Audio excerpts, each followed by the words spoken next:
Hello बच्चों, आइए इस प्रश्न को पढ़ते हैं। बोला जा रहा है, जब एक सरल दोलक ऊर्ध्वाधर से अपने अधिकतम कोणीय विस्थापन पर रहता है, उस समय धागे में जो तनाव है वो टी नॉट है। बोला जा रहा है उस समय उस अधिकतम कोणीय विस्थापन का मान बताएं। दोलक का द्रव्यमान जो है वो m है। आइए इस प्रश्न की मुख्य अवधारणा की चर्चा करें। मुख्य अवधारणा, देखिए दो चीजें समझेंगे यहाँ पे। मान लीजिए कि कोई एक कण है जो कि एक वृत्तीय गति कर रहा है। इस तरीके का कोई एक वृत्त है जिसका वो अनुसरण कर रहा है। केंद्र ये रहा। किसी क्षण पर कण मान लीजिए ये है।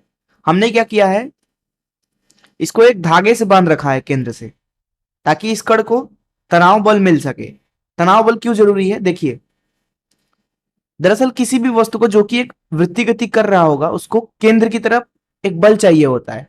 अभी केंद्रीय बल, केंद्र की तरफ लगने वाला बल, अगर उसको हम F बोल दें, इस क्षण पर अगर इसकी जो रेखीय गति है वो मान लीजिए v है, स्पर्श रेखीय, तो ये F का मान लिखा जाएगा। कण का द्रव्यमान अगर m है और जो ये त्रिज्या है, जिस त्रिज्या में गोल गोल घूम रहा है वो r है, तो mv का वर्ग भागे r।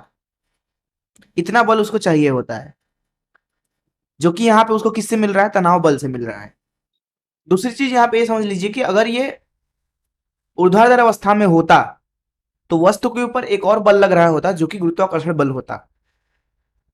तो इस मुख्य उदाहरण से चलिए प्रश्न को हल करते हैं। तो मान लीजिए कि एक सरल दोलक है। सरल दोलक कुछ और नहीं बल्कि एक पिंड होता है, एक धागे से बंधा हुआ, ऐसा आप मान सकते हैं। पिंड का द्रव्यमान जो है वो m है। मान लीजिए ये किसी थीटा कोण पर है। अभी यहाँ पर ये जो कोण है वो क्या है, थीटा है।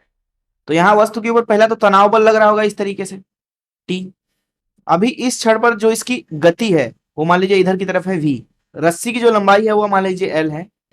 वस्तु के ऊपर एक और बल लग रहा है mg नीचे की तरफ। v को थोड़ा हम इधर लिख लेते हैं, mg नीचे लग रहा है इस तरीके से mg। तो ये रस्सी के साथ इस तरीके का जो ये कोण है mg का वो थीटा है। तो mg के दो हिस्से करे जा सकते हैं। एक तो इधर आएगा mg cos थीटा, दूसरा आएगा स्पर्श रेखीय mg sin थीटा।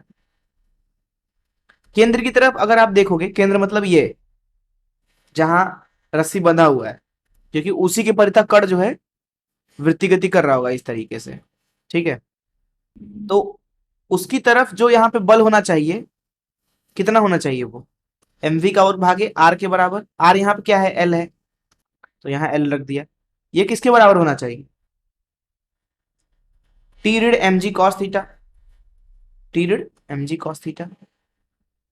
प्रश्न में देखिए क्या बोल रहे हैं कि जब एक सरल दोलक ऊर्ध्वाधर से अपनी अधिकतम कोणीय विस्थापन पर रहता है। देखिए जब ये कण अधिकतम कोणीय विस्थापन पर होगा, अर्थात जब थीटा जो है वो अधिकतम होगा, अधिकतम, उस अवस्था में जो वस्तु की गति है वो शून्य हो जाएगी। क्योंकि गति शून्य है तभी वो अधिकतम है, तभी उसके बाद वो लौटेगा। गति शून्य होने का मतलब यह है कि उसको इसके तरफ बल चाहिए ही नहीं, अर्थात ये वाला मान शून्य हो जाएगा क्योंकि v शून्य है। तो इस अवस्था में प्रश्न में बोला जा रहा है कि धागे में जो तनाव है वो टी नॉट है। तो जो टी है वो क्या है, टी नॉट है। तो ये हो जाएगा टी नॉट ऋण mg cos थीटा। कितना हो गया, शून्य हो गया। बोला जा रहा है कि थीटा का मान बताइए, कोणीय विस्थापन का मान बताइए अधिकतम। तो यहां से आपको दिख रहा है कि cos थीटा का मान है, cos थीटा बराबर टी नॉट भागे mg, अर्थात जो कोणीय विस्थापन है अधिकतम वो है थीटा बराबर cos इनवर्स, अर्थात cos व्युत्क्रम टी नॉट भागे mg। ये हो गया अधिकतम कोणीय विस्थापन का मान। यही हो जाएगा इस प्रश्न का उत्तर। मैं आशा करता हूं कि आपको इस प्रश्न का हल जरूर समझ में आया होगा। धन्यवाद।